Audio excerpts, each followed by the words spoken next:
Hello, beautiful souls. I am Valeria Maritza here at Healing Through You. I am an infinite being of light, and so are you. Today, I have a wonderful guest, and her name is Kara Goodwin. I love her energy. She is the author of this amazing book. Dun, dun, dun.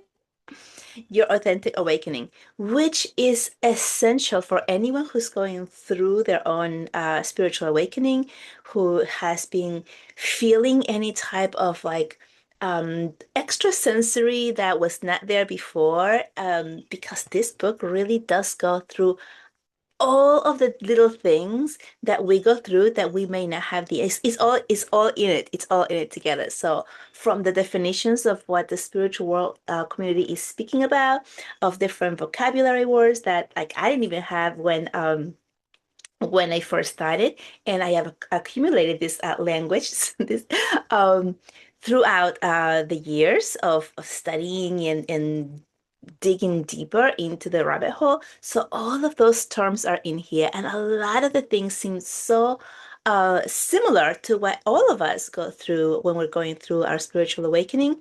But it's all in the book, so you're able to dig in and learn about the things and feel into it. Like, is this what I'm going through? Is this something that I want to move more into? Is this something that's coming out of the light or not? Which most of the stuff is from the light because that's all there is. But anyway, let's just welcome her in and let's get started. So, welcome, Kara. I'm so excited to have you here. Oh, Valerie, I'm so happy to be here. I can't wait to have this conversation. I love when we connected the first time, and I've just really been looking forward to this. Thanks for having me. Yes, yes. Well, why don't we just get started at the beginning? Like, where were you before you became aware that you were going through an awakening or a spiritual awakening? Yeah, my awakening kind of happened through tragedy, and I can get to that. But before that, I was just like your regular mainstream mom, corporate working mother, wife. I was doing what everybody else was doing. I kind of went through my life that way where I went to college, I got married, I had two kids, I had a fast-moving IT career. I picked my IT career not because I was interested at all in computers, but because this was in the late 90s and I was like, the jobs were so hot and I knew I wanted to go to business school. I was in business school. I knew that I wanted to do business, but this was like a super fast growing career track, Mm-hmm. loads and loads of opportunity. And that's why I chose it. It was like the path of least resistance, which I think is really kind of how I was living. I just was not questioning things, and so I went from a huge university to a huge corporation to another huge corporation, and I was really feeling the tightness of that happening where, especially when my kids were little and I had a very fast moving career and my husband had a very fast moving career, and I could just feel this tightening of like, I don't really get to spend time with my kids, and I'm really giving all of myself to this job. And I wanted kids, and I love my kids. And so that was this discontent that I was feeling. And I talked about it with my husband a lot. I also had a lot of pressure because all the domestic things were on me. And that wasn't because my husband made me or anything. That's just the role that I saw for myself. And I felt like it was easier for me to do things and have them done the way that I wanted them to be done rather than, like having help and then it not being the way that I wanted it to be. Um, so if anything happened with our pets, with our house, with the kids, it was me driving, the 40 minutes back from my job where my husband, worked like 10 minutes from home. and, but, my calendar was a lot freer because I had by that time, like I had a sales role and he was like packed back to back meetings. And so we just had very different like work responsibilities, and mine did have a lot more flexibility, but I just really was feeling like, oh my God, I like there was just so much stress. So I did talk about leaving that job but I call it the golden handcuffs. It was just a lot to leave. And my company also was very pro working mom. So they were really working with me to try to make everything work. So if I had to leave, there was pretty much no questions asked, like just go take care of it. So, which was wonderful, but also like it's hard to walk away from that. So, Yeah, yeah. anyway, we I'm moved. sorry, I can really relate to this. I'm so glad that you're touching on this because, yeah, the conditioning that we have, a lot of us women, is that we get to do it all. And I actually just did a short video about, not asking for help and believing that no one can do the job as good as us. And then we are the ones taking on all of the work. No one's making us, we're just doing it to ourselves. And it just resonates so much. And also Yeah, about the choosing the career, not because it's what you love, but because that was the thing to do. Like yeah. how many of us are in that position or were in that position? Yeah, so I love what you're saying. I just wanted to say that. Yes, yes, thank you for sharing that because, and there's a part of me, like I was also very much identified as a feminist, and I think that that's something that I have changed. I mean, not that I have any problem with feminism. It's really more that boxing in, the labeling, that Mhm. identification with one versus another. And so I had bought into this feminist, like I can do it, I can do everything, I deserve everything. And it was like but there was this discontent within me of like what was true for me. I liked Mhm. fitting into that ideology maybe, Yeah. but when it really came down to it, I was having to turn off different things, different values within myself of like, no, actually my children are are incredibly important to me, and I'm outsourcing my connection with them and the life that I get to have with them. I'm spending all of my life, most of my time prioritizing my job, and somebody else is responsible for shaping them. It's like, and then by the time I get home, I'm rushing to get them so they're not the last ones picked up at daycare. And then, we walk in the door and they're tired and hungry and crabby. And I'm yelling at them because I can't even take my shoes off, and it's like, just let me go get changed. I will get to that, because it just feels like all the demands. It's like you flip this switch from everybody needing something at the workplace, or even, not feeling good enough in the workplace, or whatever it is that, and then the demands of suddenly being thrust into this other aspect of myself and trying to flip that switch of what matters with that, and yelling at my kids because I'm tired and I'm hungry, and I don't want it to be like we're just arguing all the time as soon as we get together. So it was, and I do think that this is a modern issue that a lot of people are facing, to your point. um, but I ended up having the opportunity to leave that behind because my husband was offered a job in Italy, a relocation, like an expat opportunity. So we moved and I left my job. And so because I was talking about that, like the golden handcuffs and all of that, that was really, for many reasons, it was such a gift, but it was like, well, I can't keep doing what I'm doing while we're in Italy. We don't have any network here. We had relied so much on not only like the daycare and so forth, but like my parents to come when a work dinner would come up and things like that. It's like, can you guys come and put my kids to bed and feed my kids, and all of this stuff. And that wasn't like all the time, but it was enough that I knew that I can't just go to another country where we don't know anybody, we don't speak the language, and then just pick up where I left off. And I didn't want to do that either. So it was a nice excuse for me to, step back from that speeding train that I was on, that I really didn't have the courage to jump off of on my own, looking back. It's so And interesting, yeah, because we get stuck in our comfort. We know there's mhm. something of discordance within our heart and what we're doing, and yet we're just stuck because, just like you said, leaving your job was leaving a lot of good stuff. Yeah. And then it's just that fear of like, well, how am I going to do without it? So it's so interesting how the universe just gives us the opportunity. For me, it was COVID. Like when COVID hit and I was working from home, and then when my school went back to work, because I was a teacher, I decided to stay and not go back. And that was my way out of it because I was also like, I can't do this. It's, I have so many good benefits from it. And, but yeah, so amazing. Yeah. Yeah. Well, I love what you bring in there too about the comfort. I've been thinking a lot about Yes. that too, because like you, I am growing my gray out. You're further ahead, but I'm another up and coming silver sister. And I think about it a lot because I'm starting, when you and I talked the first time, we talked about like the different phases of it. And I'm getting into a very awkward phase where Uh-huh. I've been joking with my friends that it looks like I'm just very busy right now because I Yes. just have like, my roots are like an inch.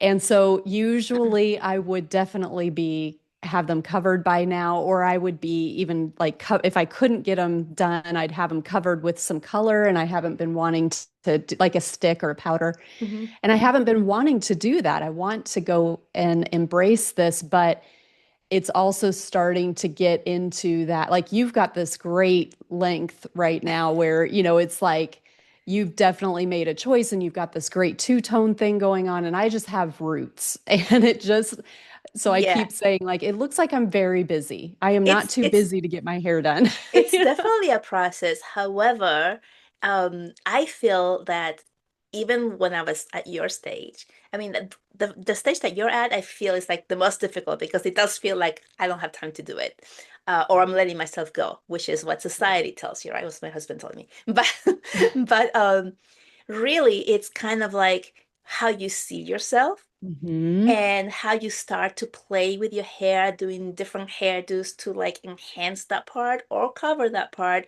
as you're growing it out. Yeah. Um, but I just feel like at every length, my hair has, like for me at least, I have liked the way it looks. It not Yeah. mattering like how short it is or how in between it is. And right now I could cut all of this off and have like more of a grayish thing. And I'm like, but I like the length. So it's like there's no reason to do Yeah. that. But yeah, it feels like at every stage as you're going through it, um, you just you just like fall into like loving who you are, where Hmm. you are, and that makes the whole difference. Yes, I really agree. And again, you're further along, so I'm like feeling this out as I go. But it is that comfort piece, and it's that seeing ourselves through other people's eyes too. So even going back to like the feminine, the way that I kind of identified as a feminist, and that was kind of keeping me in that career minded. Like it felt like it was the wrong choice to pick my kids over my career and in my independence and all of these things that get all tangled up that I don't like. If you really peel the onion, it's like that's not even true, but it is what I'd been fed, and it's what was being reflected back to me in a lot of conversations and a lot of like the media that I was consuming and things like that. But it's the same with this transition, or there's a similar, it's not to do with like feminism or but there is that identity piece, and there is that like when I see myself through the eyes of the people that I know won't get it, that's when I close up. That's when I don't love Yes. it. When I'm like, oh, when I'm just going to make it like when Maria sees my hair, like Maria would never do this, and I don't have a Maria in my life, so I'm just Hmm. making that up. But um, she would never do this. She will not understand, and she's going to think that I'm letting myself go. And then that makes me see myself through that lens of like, what am I doing? This is and I start questioning it. Well, then if I remember who it is that I'm actually like, wait, if I actually look at my reflection through my own eyes and what I value, this is actually really empowering. This is me really authentically stepping into who I am on another level and saying, Yes. yes, I'm excited about this. I want to see what this is. And I'm excited to even engage with the awkward phase. Even this phase where people could misunderstand what I'm doing or have their own interpretation of what I'm doing that makes me look bad. I can't control what they think, but Yeah. I so found it's, I just told them. I just especially when I first started doing it and I was at your stage, I like when I went online and I just said, "Hey, I'm growing my hair out." And I just yeah, said it and then my clients as they were coming in and I was like, "I'm growing my hair out." That would be like the first thing that I would say to let them know, "Hey, this is on yeah, purpose. I'm not letting myself go or I'm not tired or I'm not whatever." And then you would get a completely different acceptance from them. Like, "Oh, okay, like they start to see it differently instead of judging what they yeah, think might be happening. And it was only one time that I had this with a friend who saw my picture because I purposely started switching my picture and my profile to reflect where I was. So uh-huh, that even people I didn't speak to would see my transition. And this one person reached out and she's like, "Oh, what's going on?" And I'm like, "I'm growing my hair out." And they were like, "I don't like it." I'm like, I just wrote, "Ha ha ha ha, you're so funny." And that's how I answered it. And I left it at uh, that. Like yeah, because like there's nothing for me to say to a person who's like willingly telling me their opinion yeah, that I didn't ask for. uh-huh, And I mean, it's their right to feel what they feel, but like instead of engaging on some type of like needing to defend myself or yes, explain myself, I just let them mm-hmm. be with what they had, and then that was the end of it. That gives me chills because that runs so much deeper than your hair. And I think that this is something that I hope comes back in style is allowing people, like that's so beautiful, just allowing her or him or whoever, them Mhm. to have their opinion and to Yes. even say what you don't agree with and that is, technically offensive, but Hmm. to say, you know what, I don't need to change your mind. Yeah. I can see where you are and that it's okay. Like I'm not going to take it personally, even though it's actually you are being personal to me, but I'm Yeah. going to choose to understand that you're just in a different place.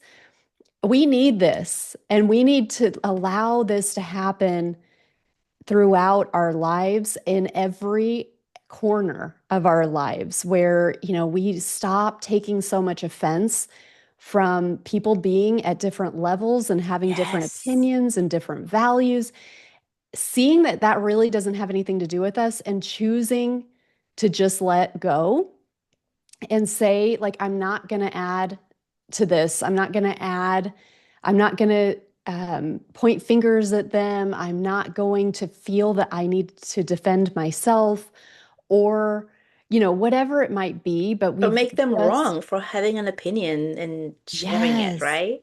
Right.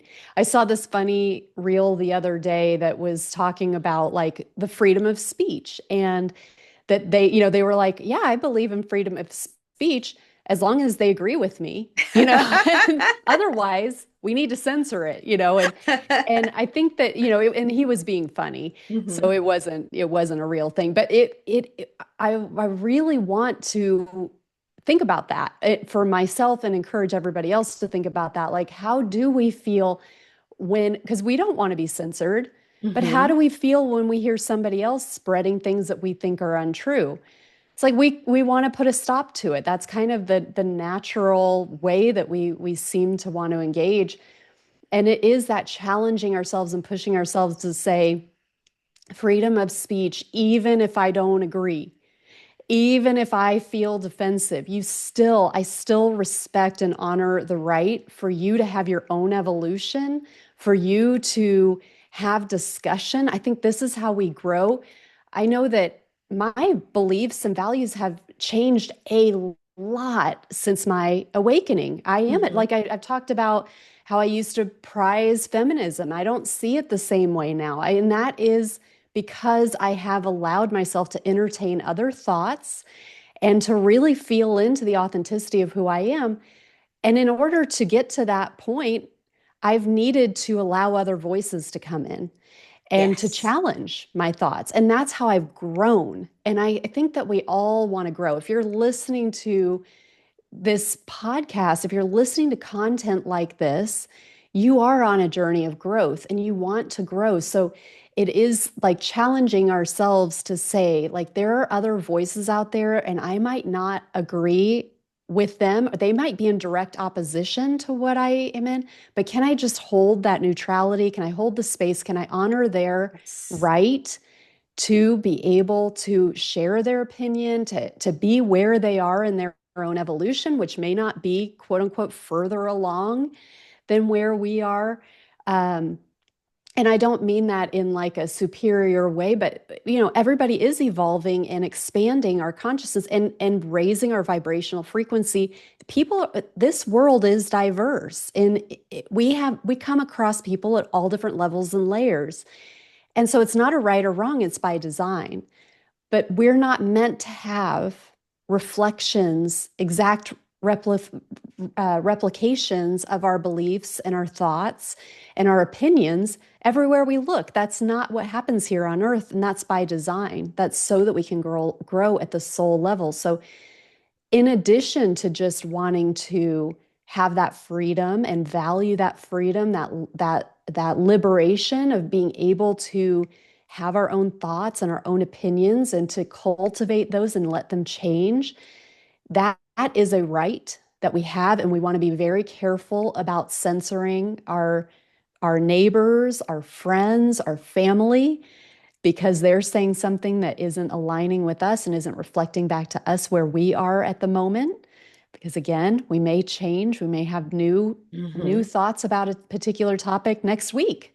Exactly. But but that is also, the a way that at the soul level we grow and we change and we challenge. So I love the layers to what you're saying, because and that goes back to why I even brought up the fact that I'm growing my gray out in the first place, because it's more than hair. It's about more than hair. It's a journey of transformation. It's a journey of authenticity. It's a journey of change and embracing who we are every step of the way, and to allow ourselves to play with that space outside of the conventional line of thought that we may not even question. I mean, I Yeah. colored my hair for probably 17 years without thinking about it. Exactly.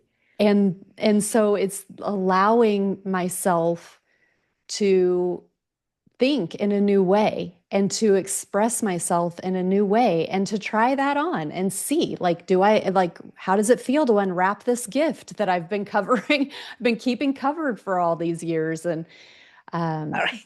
so it's a lot of different levels and layers. And is he doing okay? Yeah, sorry. So for everybody who's watching, my dog has some seizures sometimes, and he's going through a little spatial thing. And when he feels that coming on, he wants to be closer to me. So this is like he's Yes. here. He's always with me, but he's wanting to be on top of me now, and this is why. Yes. Just giving Oh, that little explanation. yes. Well, I'm so happy that he's here. We can see his little head. Yeah, see, there you go. There you Hello, baby. go.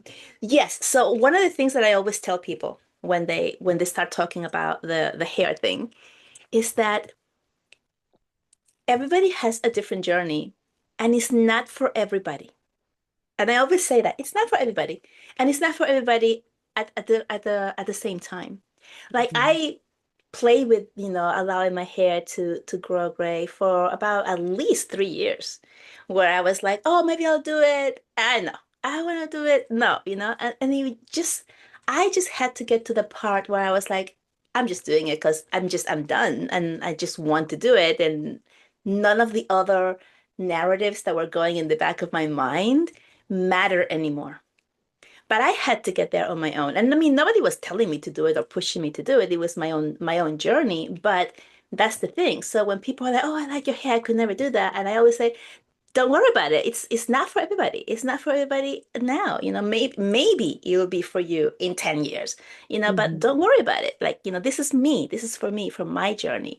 And so I feel that a lot of people gives them that space to feel into like, okay, yeah, like it's okay that I'm still coloring it, or that I'm Mhm. choosing to color it, or it's okay that I'm thinking about it but not taking action. Because we're all at different places in our journey, and it just depends on when we are actually ready. It's 100%. I love that. And like you, I've been thinking about it way longer than actually putting the pedal to the metal and being like, all right, I'm actually going to do it. hmm And like you say, there is no shame there Nope. in not making this decision for yourself. I mean, that's what it's all about. It is this unique individual choice. And thank God we get to make it for ourselves, that we Yes. we do have that freedom to say, this is what I want to do. And I keep saying, like, I reserve the right to color it again if I want to. I may decide that Exactly. I don't like the way it looks, and then I'm going to go back and do it again. And if I want to do that, I'm going to do that. So Right. It's the way I see it is like, it's just what we choose. It's like you choose to wear makeup, you choose not. Like who's that actress, right? Pamela Anderson, is it? oh Right? yes. Who just chose to go without makeup, and it's like that's what she chooses to do. And it's like, okay, and Yes. she gets so much backlash from people, right? But it's like, hey, Yeah. that's where she's at, and she's at peace with that. And it doesn't matter where everybody else is, like who are giving negative comments, but that's where she's at. Yeah, it's so funny that you say she gets so much backlash, and I'm sure Yeah. that's true, but I think she's such a badass, and I would have never thought that about her. Like, if I, Yes. like, I can't remember it's been only in the last few months that I even knew she was doing that. hmm And I was like, oh, I had no idea how much I liked her. Like, she was just not on my radar. I thought she was this, like, like sexed up kind of like it was just like something I didn't pay any attention to because it didn't, there was no interest there for me. It was just nothing that would grab my attention. And then I'm like, oh my God, what a Uh-oh. badass she is. Yeah. You froze there for a minute. I was like, uh-oh, what happened? Oh, I was just going on about what a badass she is. Yeah, amazing. Let me put my dog down. Sorry. Okay, so amazing. I know we went off on the hair thing, but it's all, connected to how we're transforming. I feel it's like it's right, it's a very parallel line to when we're going in our regular lives, and then going to that spiritual awakening part when things begin to be different for us. We begin to become aware, and we begin to question, because you did mention that, like, I wasn't questioning anything. I was just doing the things. I was just feeling this like disconnect from my heart. And I feel like part of the awakening within ourselves is beginning to question, right? Is this the right thing for me? Is this what I want? Is this who I am, even? Right? Yes. Yeah. So tell us a Yeah, little bit more about absolutely. how you got into how you started feeling, or going down the rabbit hole. Yeah, I feel like I had different phases of my awakening and Uh-huh. different rabbit holes that I went down. And my first rabbit hole was the spiritual one, where it's like, oh, there's this whole thing about energy and frequency and vibration. And that was really the starting point for me. But the reason that I even kind of allowed myself to go into that, and I say it that way because I was innately interested in this kind of thing. It's funny, you're doing interviews and writing a book, and I've been having my podcast since 2018. So I've kind of like told my story so many times, but it's given me this opportunity to kind of step back and be like, what was happening? Because as it was happening, it's different going through it than looking back on it, right? And Oh, for seeing kind of sure. what was at play there and what was like kind of setting things up. So, I mean, my kind of or you know origin story is like I was always interested in spirit. I went to church kind of as a kid. Like we had a church and we'd go every once in a while, but we weren't like super into it. But um but I had that foundation. But even as a kid, if I came across like there was a his mysterious ways in guideposts, if any, I think it was called guideposts, but they'd always have this like half page little column that would just tell this like story of divine intervention. And I would like immediately, like that, my mom subscribed to that magazine. I'd immediately flip to it as soon as it came. Any like angel stories. I remember I had this book that was all this angel intervention stories that blew my mind. And I was probably like 12 years old, 11 years old, something, and couldn't get enough of this. Um, at 19, I came across Conversations with God. I just found it was brand new, found it in the bookstore, had never heard of it, but Wow, I came across that only about 4 years ago. yeah, It's amazing. it blew my mind. And I remember as I was reading it, I was like, I need to just continuously read this because it felt so true. Everything about it was so logical, but it really felt like something otherworldly. And so even when like I had kids and I remember like breastfeeding my daughter and reading this book, I had a book on the go while I was nursing her that was like Ian Stevenson, who wrote about children remembering their past lives. So I was like those kind of books, I was interested. Those were kind of my go-to books, but I also like to read fiction too at that time. But um, so that was always sort of a running, it wasn't like I was atheist. I don't think I was ever atheist. I think that I was agnostic for like right before my awakening, just like there probably is something, but I don't know because I haven't had experience and I'm definitely not on the radar of whoever, like if there is a God, like I'm just kind of like I don't have any connection. That's for the saints and sages and leaders and I'm just like down here kind of in the background was how I The felt. lonely little human that's disconnected from the beings of light and Exactly. the God. Like some Yes. people are chosen, they've got Uh-huh. gifts, they're doing their thing, God knows them and is blessing them, and I'm just kind of in the background and I Mhm. haven't been nurturing that and I wasn't born that way. So I'm just, I'm sure that God has way more important things to do than to Talk to know who me. I am, that type of Yeah. thing. But so I was living in Italy and we'd been there for a couple of years at this point, and things just started going terribly wrong. In 7 months, it's had just tragedy after tragedy in our immediate family. And when I say that, I don't mean like my kids and my husband, but like my husband's siblings and our parents and um, so I had my sister-in-law took her life. That's what started. She was just about to get married, like very like just in a couple of weeks, she was going to get married. Left two small Wow. children. That was just, and she was one of my best friends, so that was devastating.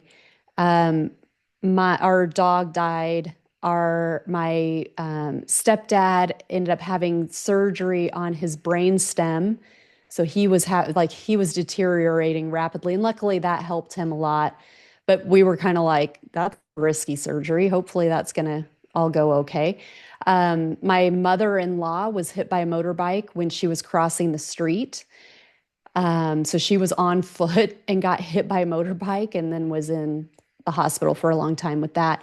And then my stepmom had heart failure, went into the intensive care unit, top of the heart transplant list, and was able to get a new heart, and that's what saved her. But each of these things were just like devastating and it happened in a really short amount of time. Just one of And there those were, things is enough to throw you off. right. Yeah. Yeah. And that, again, that's just including like our immediate family.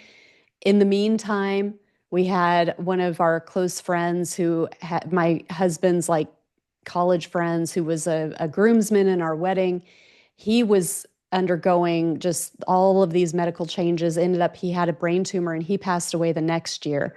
So, all of this, it was just like getting hit from every angle. There were just such devastating things happening. And so I ended up looking into meditation, and that was a whole like, there was a lot of divine intervention with that. But it actually started with what I like to cheekily call a Hail Mary, which I'm not Catholic. It wasn't a literal Hail Mary, but I was walking back from taking my kids to school, and I remembered that I used to have these conversations with God as I in my head. That used to be something I did as a girl, And I'd stopped talking to God in my head. And I thought, this is just like, this is the most intense time of my life. I can't believe how much tragedy there is. I kind of really feel like I need a life raft here. And I've been drawn to meditation for many years, but I never had been able to kind of like crack the code with it. I would not get anywhere with it, and then I'd get too busy and I wouldn't prioritize it. And so I was like, I think meditation's going to help me. But I had actually even tried it in Italy with a group, but they were doing it in Italian. And again, like that just was a barrier for me. I mean, I could understand, but it wasn't like that, all that translating was just getting in the way. I was like, I need, if meditation is the right next step for me, help me to find a teacher, like give me the right next step and let it be in English. and and that will be a good way for me to know that this is like the right thing for me. And then a lot of things happened from that point on. But like I was saying before, it's kind of one of those that as you look back in hindsight, it's like, whoa, that was like that prayer got answered. So you But went I into started, meditation to help yourself, and then that's how you went into finding out and things opening up for you. yes, because I started in a very secular way. So even though I was being taught by monks actually, and they were advising me to pray before we started, like I would kind of go through the motions and prayer was like part of it. So I would like pray to the lineage that they were teaching. But I really wasn't, I was really more interested in the energy, the frequency, the kind of more grounded aspects of it, and not really like the beings, like the spirit side.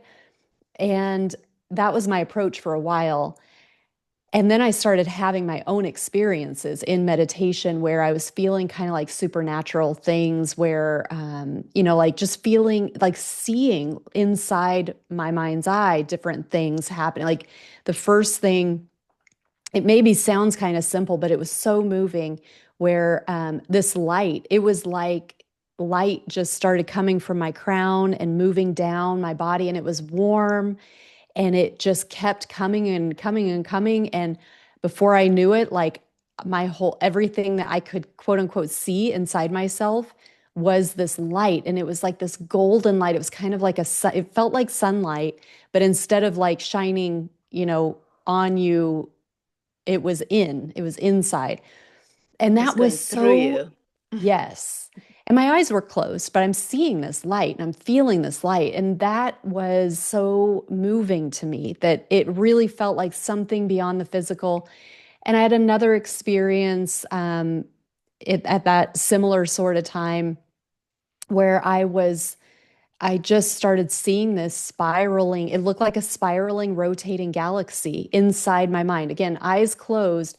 And it was like I was seeing it from a distance. And I'm like, why would I see that? Like I had no frame of reference for anything to do with star seeds or any galactic, like what anything galactic would have to do with meditation. I had no frame of reference for that. Like what I was studying and learning from this group that was helping me to meditate, they didn't have any answers about it. They didn't have any explanation. They were just like, oh, sometimes these things happen. Don't get too attached to it, which I think is good advice, on for, like, yeah, don't cling to it and think that you're special because this has happened or whatever. Like sometimes these things just happen.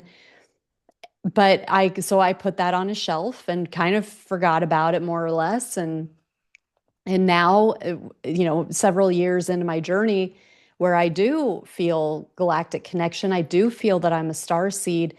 It took me years to even hear that word, understand what that meant, and to even think that aliens existed, much less like when I was a kid, I thought they existed and I was interested in them. But I quote unquote grew out of that as I got older and stopped really kind of entertaining those sorts of ideas. So I had no frame of reference for and I always thought of them too as like they abduct people, and I didn't know that they had any kind of spiritual assistance or spiritual role.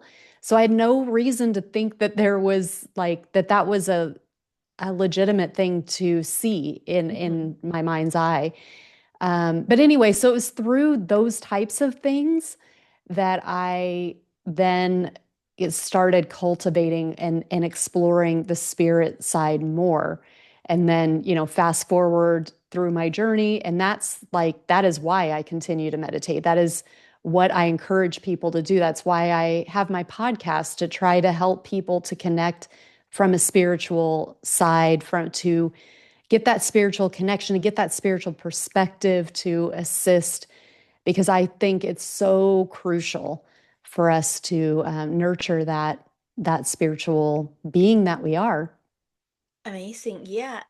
It's so interesting because it feels like a lot of us go through a huge type of trauma or something that happens in our lives that is what breaks our hearts open to begin to go down this rabbit hole. For me, it was when my mom passed away, and then my ex left me, and then my marriage and my friends and everything just disappeared. Um, but that was like 25 years ago, and I didn't know what to do with it. This type of podcast or information was not out there. I didn't know where to go, and I just kind of I had an awareness and an awakening, but it just didn't come to me like this is something to look into or worthy looking into or anything. I was just like, oh, there's a thing that happened, and continue with my regular life. Um, but I also have seen a lot of people who have gone through their traumas and whatever life has brought to them, and then they go into this spiral of depression. And then that's where they're at. And some of them are still there uh, with this because they don't know what to do about it. And they don't know that that's actually the breaking of the heart of when you're beginning to shed light in and like, hey, this needs to be broken in order to shed the light to see who you are. And when we go into numbing ourselves with medication or not doing the inner work, which is what we've done here, then the light doesn't get to shine in the parts that we see, and we just tend to feel like everything is happening to me, and life is terrible, or all of those things that we as humans cling on to, and then we don't get to the next part. But really, like this challenges that happen for us in our lives are there to break us through that monotonous life of like getting up, taking care of the kids, going to work, coming back, repeat, Yeah. right? Absolutely. I love that. One of the things that you said there was the challenges that happen for us, Yes. and we do think of it as these things are happening to us. And Mhm. just like you say, I don't know. I had this opportunity to dive into myself and understand myself, do self exploration, understand myself as a spiritual being. Like, I could give myself the excuse that my life was happening too fast when I was, the previous version before we moved to Italy, and I was trying so hard to keep everything afloat that didn't happen. Like, I didn't nurture that part. And we can tell ourselves, like, we literally are too busy to explore that. Now from where I am, I'm like, I would prioritize it. Like, knowing what I know now, even if you think you're busy, there is probably time that you're spending, that you have time for Netflix, or you have time to watch football, or you have time to what X, Y, and Z that is your leisure stuff. For me, I get so much from exploring myself as spirit, from understanding the spiritual aspect of this human realm, this human experience, that I would say, prioritize that above some of those types of leisure activities. Um, but we do, just like you say, for 2 years, after I stopped working, I didn't prioritize it. I wasn't using that time to do what I could have done to really kind of get my spiritual legs going. And this was several years, this was back in like we moved to Italy in 2014. So, you know, it, it was a different time Hmm. already. Yeah. That was only 11 years ago, and it was such a different time than what we're in now. And at this point, I feel like it's even more crucial just because of where humanity is, where this planet is, and the rapid changes that are happening because they're happening on the collective level, Hmm. but they're also happening so much at the individual level. So many people in my world I'm seeing that are having, people, they're losing loved ones, they're having accidents that are tragic, they're having diagnoses that are tragic. They're struggling just mentally. There are so many different things that people are going through, even if it's just trying to deal with what the world is like right now. That's a lot. That's traumatic. And so this spiritual understanding and the spiritual connection of being able to see, for example, challenges are happening for me, not to me. Like that could be really confusing to somebody who is depressed and who is undergoing a lot of tragedy and trauma. But that type of perspective and seeing ourselves as just human bodies, but like vehicles for a spiritual being who came here intentionally, who came here to overcome things and to have experiences that help it to grow, and that is hugely valuable at the soul level. And that is who we are from the eternal perspective. We're only in this human experience for like a speck of time. And so it's what do we make of it? You made a comment about just kind of going through the motions. Like, are we just getting up and doing the exact same thing that we did yesterday in the same order with the same priority? And that's how we're living, quote unquote. That's just repeat, rinse, repeat, rinse, repeat. And it's like we're just on a hamster wheel. That's not what our soul came to do. Our soul did come here to grow, and there's so much opportunity for growth, but it shows up a lot of times as challenges, especially when we're not like, me as an example. It was like, okay, if you're too busy because you've got this job and you've got this house and these kids and the animals and all of this, then let's simplify. Okay, now you've got a lot more time. So go ahead and explore yourself as a spiritual being. No, I think I'd rather just go get coffee and I'll go for a run and I'll help out my kids' classroom and I'll do, I'll just fill my day in a different way. I'll be busy in a different way and I'll be too busy for this in a different way. And Yes. that was kind of like the invitation came again, in hindsight, I look back and I'm like, wow, I could have started exploring meditation as soon as I got settled in Italy and I didn't. You I weren't don't ready. It remember. wasn't your time. Right. So it was like the challenges came in for me, so that I would then be able to align myself more with really what I feel I'm here to do. And it was through the challenges. Like, I don't know if I was ever gonna prioritize it otherwise, just in my own experience. And that doesn't mean that anybody listening to this has to go through any sort of trauma. I think the invitation is always there. And again, if you're listening to content like this, you're beyond that point anyway. You wouldn't be bothering with something like this otherwise. Yeah, one of the things that kept coming through when you were speaking is that thinking about doing meditation, like starting from zero, it just feels like a waste of time. I mean, I'm just going to say that's the way I feel. Like, Mhm. what is that for? Like, what am I doing? What am I getting out of it? But once you actually start doing it and consistently, then you start to see all of this awareness begin to see things from a different perspective. Things begin to flow for you, and these are things that happen. They just happen without you expecting them, and then you realize, then you can go back and say, oh, that's what that did for me. Oh, that's how that helped me. But if you're just starting out, like from like, I don't know if I want to give myself time to do that. Yeah, it, like, for me, even for me personally, I was like, what is that going to do? Yeah. And after, like, when I first started, like after 2 weeks, I was like, oh wow, like things are different, like things are working out for me much better, and like I'm so much more calmer. And all of this came to me without me knowing that it was going to do that, without me expecting or doing this in order to to get there.